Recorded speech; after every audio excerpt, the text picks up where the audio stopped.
What's up, guys? Welcome to the line change. And in this video, we're going to be recapping Game 3 of the AHL Western Conference Final. Unfortunately, the Abbotsford Canucks drop Game 3 by a score of 5-2.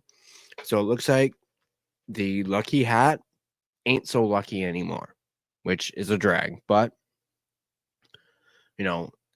Abbotsford Canucks are still up 2-1 in the series. We have Game 4 happening tomorrow. And guys, Abbotsford is still great. And we're going to break it down for you and recap Game 3 right now. So stay tuned. Let me hit the intro.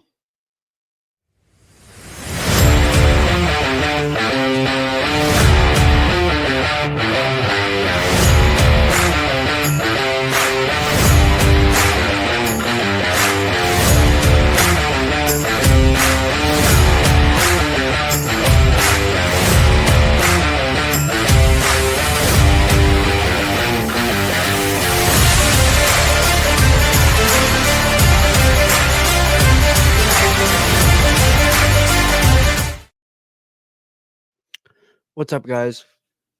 Welcome to the line change. And as I mentioned, we're going to recap Game 3 of the AHL Western Conference Finals. But before we do so, and despite the loss for the Abbotsford Canucks, they're still awesome. They're still keeping us intrigued and interested. I'll admit I'm more interested in the Abbotsford playoff run than the actual Stanley Cup Finals. I really couldn't care less about Stanley Cup Finals, with it being a rematch of last season. And despite me having interest last season because of really wanting the Oilers to lose after they eliminated the Canucks, and also the whole Roberto Luongo factor, him finally getting a ring. I mean, as much as I would love to see Luongo get another ring, all my focus, all my attention, all my interest is on the Abbotsford Canucks because they're awesome. They're great. And you know who else is awesome? My sponsor of this video, Gassy Jack Art. So I'm going to talk a little bit about Gassy Jack Art and let you guys know who Gassy Jack Art is. Now, it's a guy named Jack. Gassy Jack Art is just his company, and he produces hockey prints on archival paper and canvas that have been rated to last over 100 years. Their product range features a variety of players from different teams, including the Edmonton Oilers, the Montreal Canadiens, Toronto Maple Leafs, Calgary Flames, Colorado Avalanche, and your Vancouver Canucks, as well as more. They also have some non-hockey related prints as well. So you should definitely check them out, GassyJackArt.com. Right now, they have a end of season sale where you can buy 4 prints and get 2 free. So basically, you buy 4, you're only paying technically for 2. So go ahead and check them out, Gassy Jack Art. Get some prints. If you're feeling generous, get some canvas prints. You're not going to regret that decision. Go ahead and get yourself some Gassy Jack Art. And as I mentioned, you won't be disappointed at all. But let's go ahead and dive right into the recap. Obviously, this article is brought to us, and the whole breakdown is brought to us from our friends at Canucks Army, in particular, Dave Hall. So let's go ahead and just dive right into it. After the Abbotsford Canucks managed to fend off most of the Texas Stars' top guns for 2 games, the sharpshooters were hungry for revenge in Game 3. Back in the muggy atmosphere of Cedar Park, Texas, the home team came out firing, erupting for 5 goals, 4 on special teams, to overwhelm goaltender Artur Silovs and hand the Canucks their first loss of the series. And finally, it was the big names who delivered, with Matej Blumel, Justin Hurgowen, and Cole Lind combining for 4 points and 16 shots to fuel a 5-2 smack. A wild 5-goal first period set the tone, and though the Canucks trailed by just 1 after 20 minutes, their play fizzled as Texas fed off the home crowd. Credit goes to Remy Poirier, the Stars' netminder, for his efforts, but Abby just never seemed to click their A game throughout this game. Of course, for the only team still standing after 4 grueling rounds of playoff hockey, an off night felt inevitable at some point. But the Canucks are no stranger to adversity. With Game 4 looming Wednesday night, you can expect the Canucks to respond as they have for months, regroup, refocus, and come out swinging to reclaim their series edge. Now let's take a look at the starting lineup for this game. After seeing just a few shifts back from injury, Aatu Ratu left Game 2 midway through the first period and never returned. As expected, he was absent for Game 3 with no update on his status. Drawing back in the lineup is Ty Glover, who slotted back into his usual spot on the fourth line. The only change in the line combinations came on that very same fourth line, where Jujhar Khaira and Chase Waters swapped roles. And of course, Artur Silovs, fresh off his fifth shutout of the Calder Cup playoffs, grabbed his 15th consecutive start to lead the team out of the dressing room. Your first line was Baines, Mueller, and Carlson. Second line was Di Giuseppe, Sasson, and Lacramaki. Third line was Blais, Waters, and Nielsen. And then your fourth line, Glover, Khaira, and Smith. Your first D pairing was Brisebois and Wu, followed by Wolanin and Mancini. Then you had Hirose and Kuzhatsev. And then, of course, Artur Silovs in net. Let's take a look at the first period. Game 2 wrapped up with a spirited Saturday night brawl with emotions running high.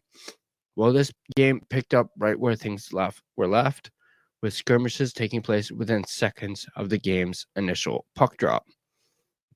Moving on to offensive looks, the night's first good chance came courtesy of the away team, following up a good ice transition. Gaining entry was Jujhar Khaira, who dropped the puck to Tristan Nielsen before finding a locked and loaded Sammy Blais. The Stars' netminder, Remy Poirier, slid over to soak in the one-timer to signal the game's first save. Did we mention that the physicality was dialed in? With several hits in the period, none were bigger than the one dealt to Max Sasson. In addition to the first shot was the Abbotsford Canucks, who grabbed the game's first power play, but not before Artur Silovs left his mark on the early stages of the game, stretching out to make one of his acrobatic stretch saves that we have grown accustomed to within this playoff push. With things still tied, the Canucks special teams went to work and they made it count. Abbotsford would score to make it 1-0. Christian Wolanin from Archdeep Baines and Linus Karlsson.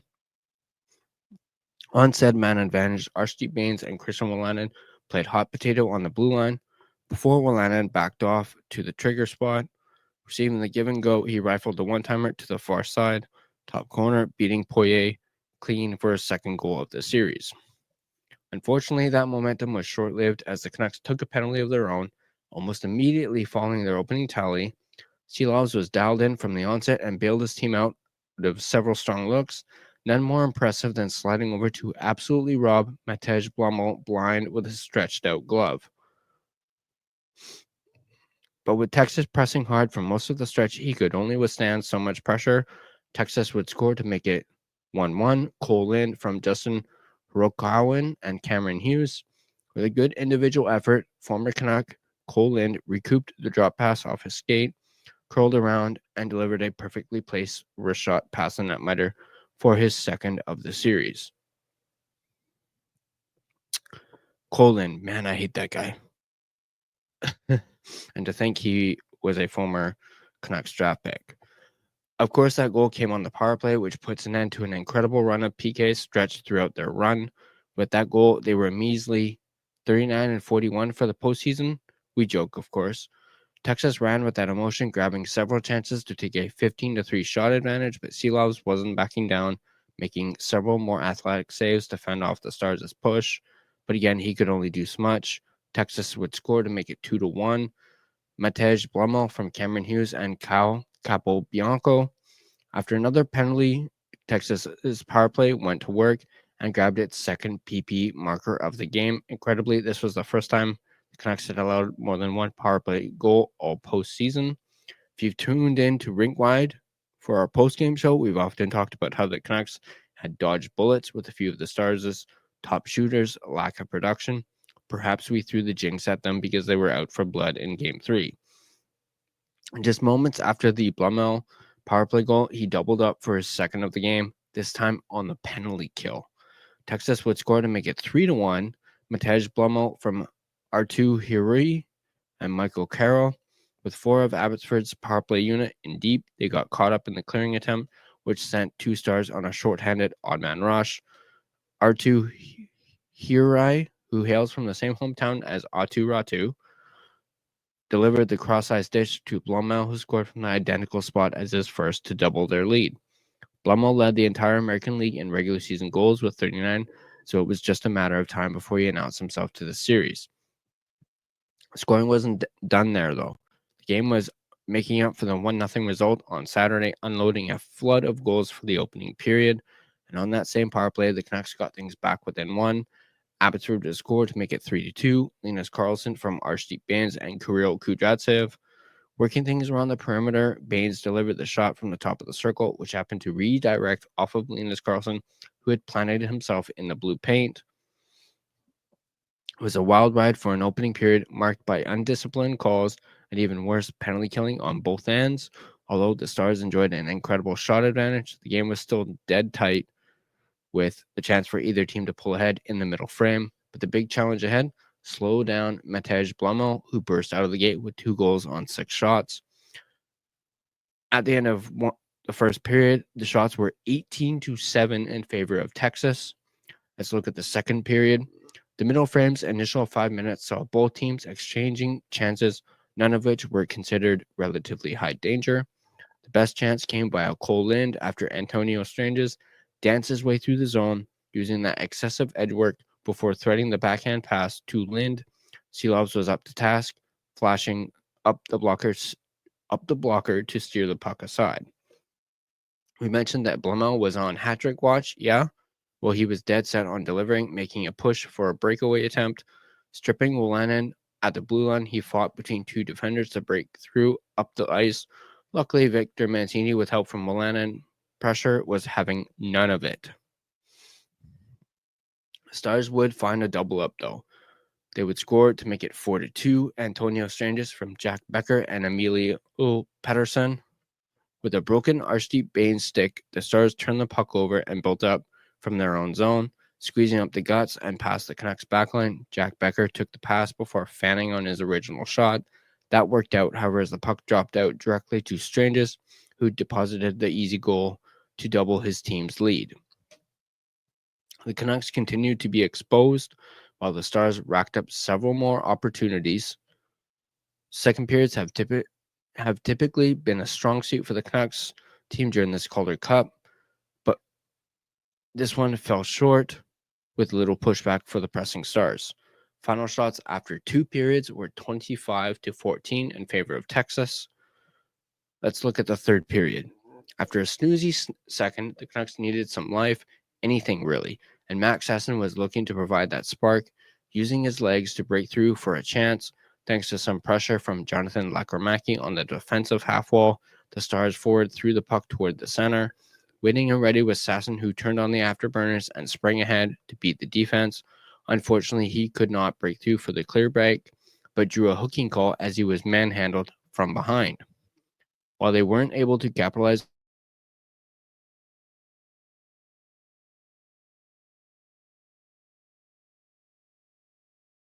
on their first opportunity, the Canucks did in the second shorthanded goal of the game, who had that on their bingo card.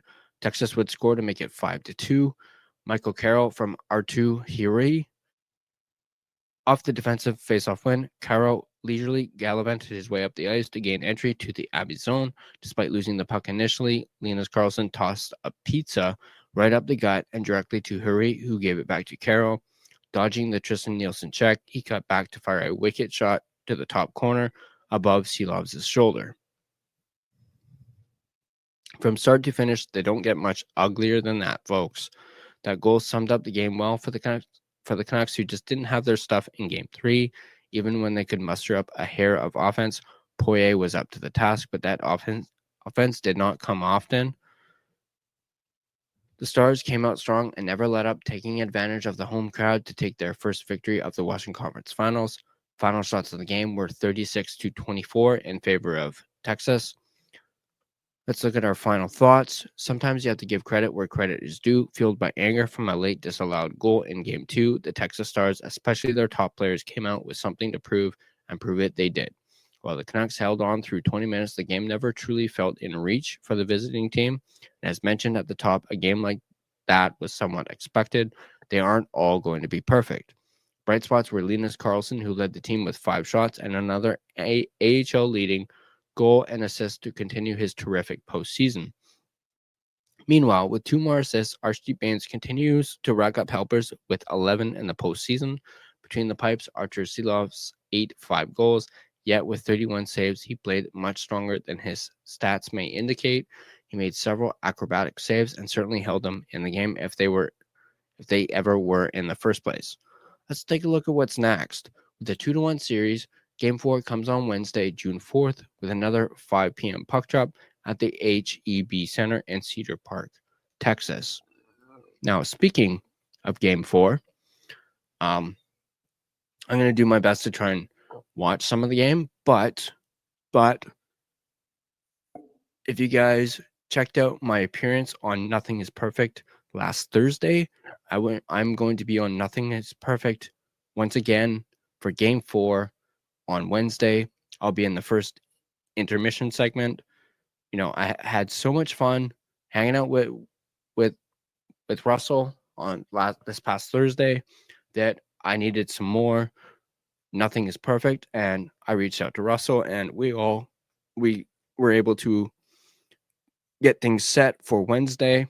So I'm very much looking forward to hanging out with Russell on Wednesday, talking some Vancouver Canucks, obviously some Abbey Canucks as well. We're going to talk about that. And yeah, so be sure to tune into that tomorrow, Wednesday. I think he mentioned 6 o'clock, so be on the lookout for that. But either way, first intermission, Nothing is Perfect. Another collaboration between The Line Change and Nothing is Perfect. Very much looking forward to that. But that's going to do it for this video. As always, be sure to, or if you like this video, hit that like button. If you want to stay up to date on all your Canucks content, whether that's Vancouver or Abbotsford, be sure to smash that subscribe button and turn on your notifications so you never miss a single video. You can find us on social media. On Facebook, just search The Line Change and you'll find our Facebook page. You can find us on Instagram at The Line Change. Find us on X at LineChangeVan. You can also find us on TikTok at the.line.change.po. Feel free to give us a follow on all of our social media platforms. And if you prefer an audio version of this podcast, you can find us on both Spotify and Apple Podcasts. Once again, feel free to give us a follow on Spotify, as well as rate and review us. It is greatly appreciated. But that's going to do it for me in this recap and game breakdown video. As always, go Canucks go, both Vancouver and Abbey, and I'll see you guys in the next video.